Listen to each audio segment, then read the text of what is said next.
consistent hashtags. Yeah, consistent hashtags. Yes, that's right. Because you will be able to get your content consistently in front of the people you want to see it. So if you know which hashtags work well for you, or you know that it makes sense for you to post in these hashtag groups, then yes, you need to continue to use those. Yeah. All right, let me go forward a little bit. Let's see here. Okay, so rules to know, and this is going back to stuff about hashtags. So for an Instagram post, I'm talking about like a photo or a video that you put on your feed.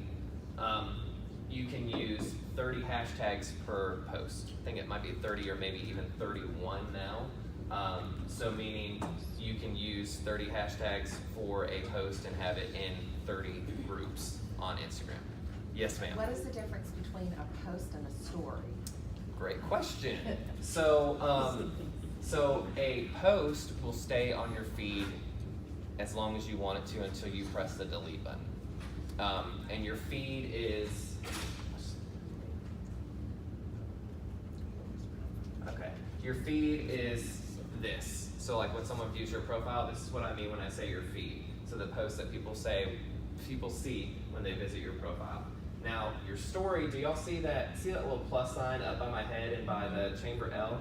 So your story will show up there. So if I was on somebody's feed and I had a little red circle around my profile picture, that means I've added to my story. Story is something that only stays on your page for 24 hours.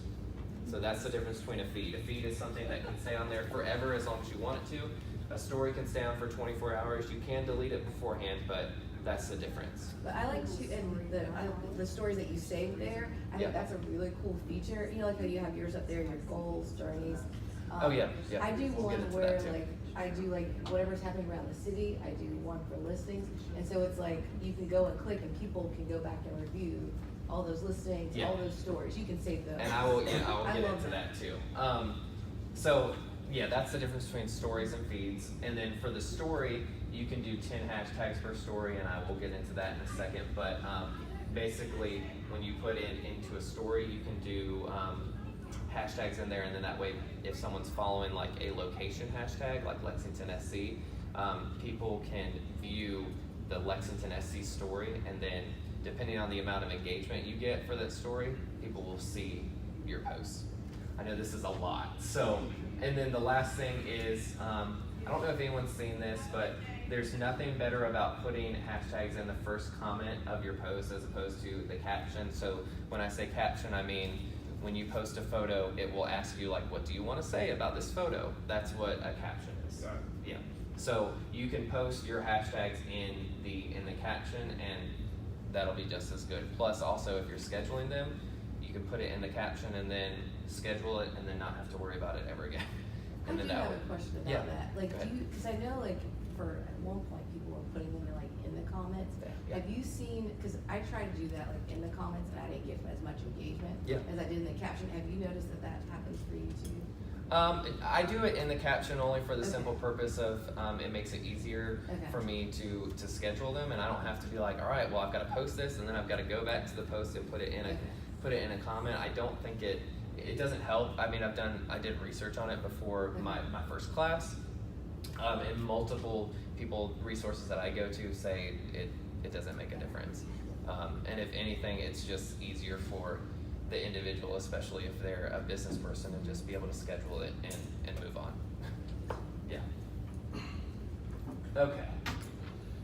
So let's go to the stats, because I feel like this is what y'all need to see, so that way you can understand why Instagram business accounts are so important. So stats to watch. So when you have a business account, you can see different stats, what we've gone through. So followers, the days of the week when your followers are most active. So if you can see this from back here, I've got, it's a follower graph, and it's got different hours of the day, 12 a.m., 3 a.m., 6, 9, noon, 3, 6, and 9. And then they've got the day of the week, so Wednesday, and it's a graph of when people are most active. So based on this graph, 9 p.m. is when people are most active, or my followers are most active on Instagram. So if I was doing, you know, an Instagram posting strategy, I would say, okay, Wednesdays I probably need to post somewhere between 6 and 9 p.m. And so that way I'll get the most view out of my particular post that I'm doing. If you don't have followers to find out Yeah. where they are, how do you decide what's the best time to get your followers? Yeah, so this will show up. So this will show up after the first, after you get like 100 followers. If you don't have followers yet, I would suggest doing it between the times of the day when people could possibly check their phone. So like between 7 and 8:30. Like I think of commute times or times when people are either commuting, getting lunch, or going back home. 7 to 8:30, not while they're driving. 7 to 8:30, somewhere around the lunchtime hour, maybe like noonish, between noon and 1, and then 5 and 6.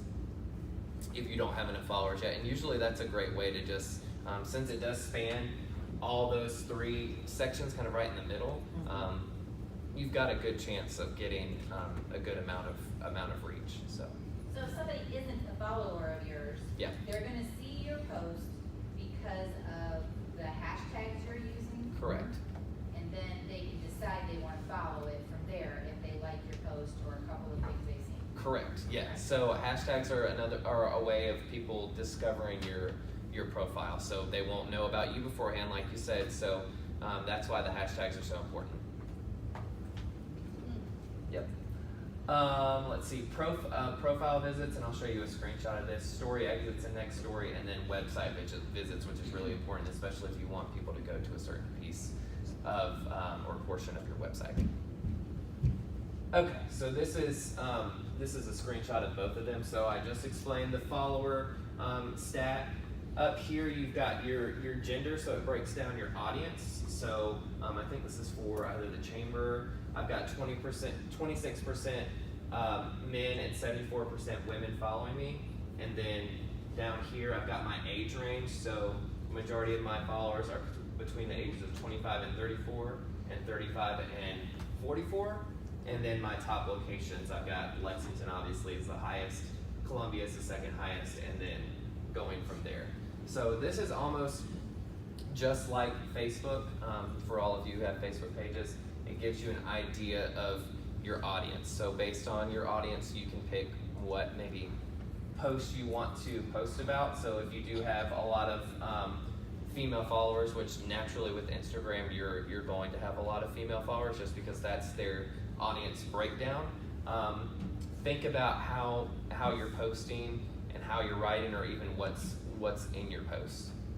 And then obviously with the locations, this is a great way to be able to decide where you can tag the location for your posts. So with Instagram, and I think with Facebook too, you can decide where your post is coming from. So let's say if you look at an Instagram post, it'll say like Lexington, South Carolina is just a general location. You can click general, or you can even choose like I'm at the Meridian building, or I'm at the Finley Park. You can choose where that location comes. And also in Instagram, one way you can search posts is through locations. So if you want to see posts just from Columbia, South Carolina, you can search Columbia, South Carolina in places, and it will show just posts where someone has tagged Columbia, South Carolina as the location. So that's really important when it comes to selling houses, or even just pieces of content that are relative to whatever you want people to see.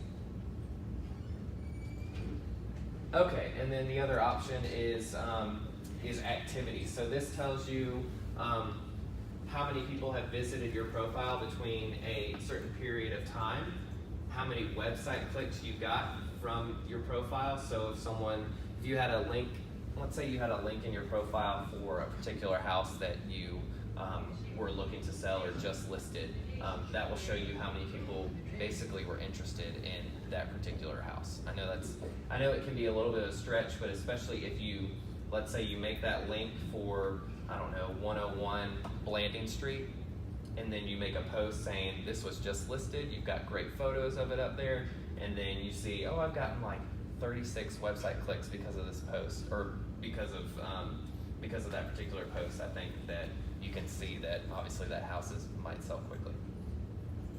And then reach. So reach and impressions. Can I ask you a Yes, question ma'am. about the website clicks? Yes. So in the post of Yeah. that property, you would do your description, your hashtags, and a website link. Yeah, so with individual posts, you can't put a link in there. You can technically, like, you could copy and paste it just like you would like in a Word document, but it won't like hyperlink to it, so someone couldn't click on it and take them immediately to your website. You would Okay. have to say, visit the link in my profile, and then that way Oh. people will go to your profile, which will up your profile visits, and then we'll click on that link to go to your website. Gotcha. Yeah, so that's the only, not drawback to Instagram, but it really makes people and shows you how many people are truly interested in what you have to say, or maybe a particular thing that you're trying to promote from your website. Lets you know how many people are actually interested in it. Okay. But yeah, so people have to visit your profile or your page in order to click on that particular link. Okay. Can you have multiple links on your profile? You, Or that I link think would be you, our website? I think you can now. So, but if you want people to just look at a particular page, I would just keep it to one, and then you can post about it, and then drive people to that particular piece of content on your website. Does that make sense? Yeah, I'm just wondering, because if you're posting about a particular house, then it'd be great to be able to go to that particular. Right. So especially if you're telling people go to the link in my profile, you want to make sure that link goes to where you're telling them that it's going to go. Yeah, you don't want them to go to, I don't know, 205 Meridian Lane, and then instead you have a website link up there for about us. You know. Exactly, because what it would Yeah. do, it would go to your general website page, then they'd have to search for it within your website. Well, yeah. And it'd be lovely if you could take them right to that particular Right. listing. And the other thing is that people are just lazy, so Right. they're not. I mean, They are. it's crazy. Like if you look up any type of stats about like online shopping, like if a website doesn't work within like 4 seconds, like people are like, all right, well, I guess I'll just come back to it later. And of course, with our lives the way they are, a lot of times people won't. So that's why it's so important with things like this. And y'all know in business, you want to make sure everything leads to where it's supposed to go, or else you could lose a potential customer or client. Yeah, yes, sir. Website clicks. If you don't have anyone go to your website, that means that will not be there, correct? If you, Because I don't have that on mine. I'm just checking mine out. I notice I don't have it. if you don't have like a web URL, I have one in my profile, Okay. but there are no clicks to it, so that means this, where it says website clicks, it wouldn't be there, correct? you would have a 0. Yeah. Okay. Yeah. Okay, so Instagram stories. So here is what a lot of people were asking about, and what I kind of explained at the beginning. So on my profile, when you were looking at my profile picture, if you clicked on that, I had a story up. It's basically like a video version that only stays on for a couple of seconds, but it's a great way to keep people engaged with content that maybe you don't want to post all the time on your feed to not annoy everybody, but you just want to be more in the moment. So you can use hashtags in stories. So like, see how she has all these different things written here? You can put hashtags in there, and then that kind of allows Instagram to group it into certain places so that people can view this story with a particular hashtag. Just kind of like we said with posts, they group the posts. Hashtags also group stories together so that your relevant audience can see that, if that makes sense. Account tagging. So I wish I could use, well, this is a good example. So you've got someone here, and then I know this is a shoppable post, but let's say I wanted to tag the model in this picture, and let's say her name is Jane Doe. You can add an @ like you can put @Jane Doe, just like you would do on Facebook. You know how you can tag a business, or you can tag a friend in a post. You can do that same thing with stories. And then when you do that, Jane Doe will get a notification saying, Connor Watkins mentioned you in their story. They can go and view it, like it, share it.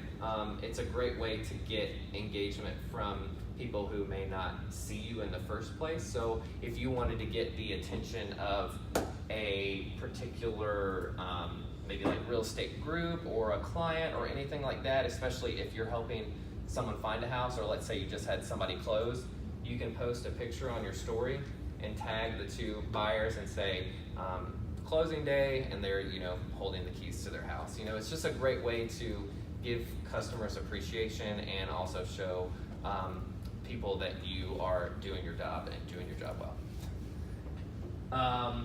And then the story highlights, so what she was talking about, I think I have it in the next slide. Yes, I do. Okay, perfect. So this is an example of one realtor I follow, or I was looking at last night. I tried to find ones that didn't sell a whole lot of luxury properties. This guy does, and no, he's not on $1 million listing or anything like that. So he is strictly just an agent, but story highlights. So what he's done is when you add something to your story, so let's say I had closing day for 2 buyers, you can have the option to make it a highlight, which means when someone visits your feed, it will show up here so people can view it as many times as they want to.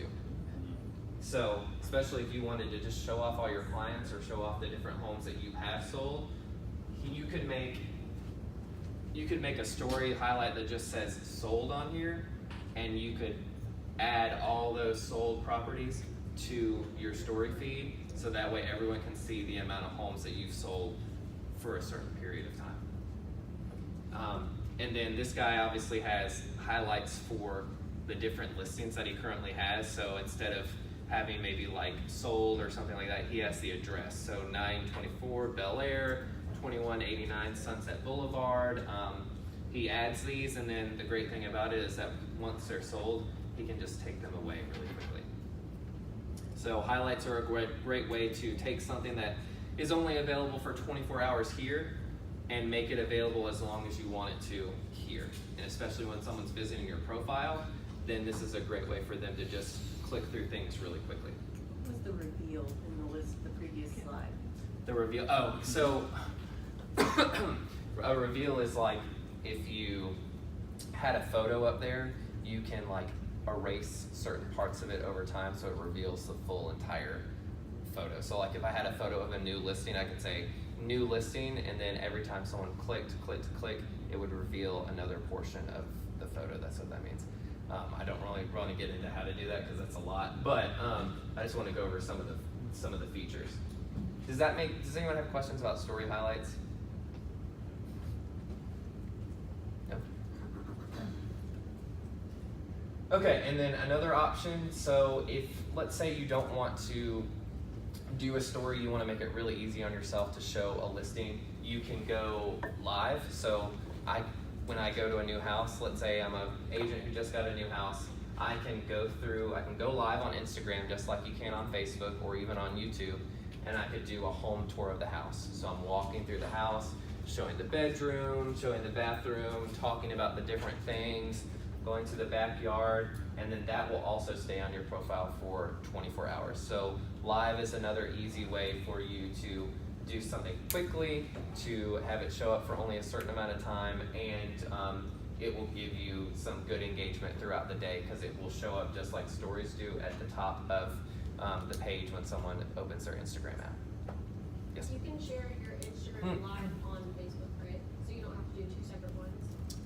You know? Yeah, I think you can. I'm pretty sure you can, because I think you can also, I think they give you the option to save it now. Yeah, I think that's So that way you could, let's say you wanted to save it, you could break those videos up into different portions and post them throughout the day, let's say, or you can share it to your Facebook profile. But yeah, Instagram Live is basically or anything live related is the easy way for someone who doesn't do video often to just do it really quickly and be able to get it in, out, and over with fast. So. Okay, so it stays on for 24 hours, but it really doesn't have to if you save it, right? I mean, it can be there forever. Well, so what I mean by save is that like when you're done with the live video, you can save it to your phone just like you can any other video, and then you can use it for later. But as far as it being on the app is concerned, it will only stay available up there for that amount of time. Okay, so if you save it on your phone, you can put it anywhere. You can put it on Facebook. Correct. You can put it up to YouTube. Correct. You can Yeah, and then also obviously with our phones now, we have the ability to crop videos, especially if maybe there was a portion where you didn't really like what was going on, or maybe it was like a little delayed, or you just had some time in between. You can cut those parts out and then post them somewhere else, like Facebook later. Good. Okay.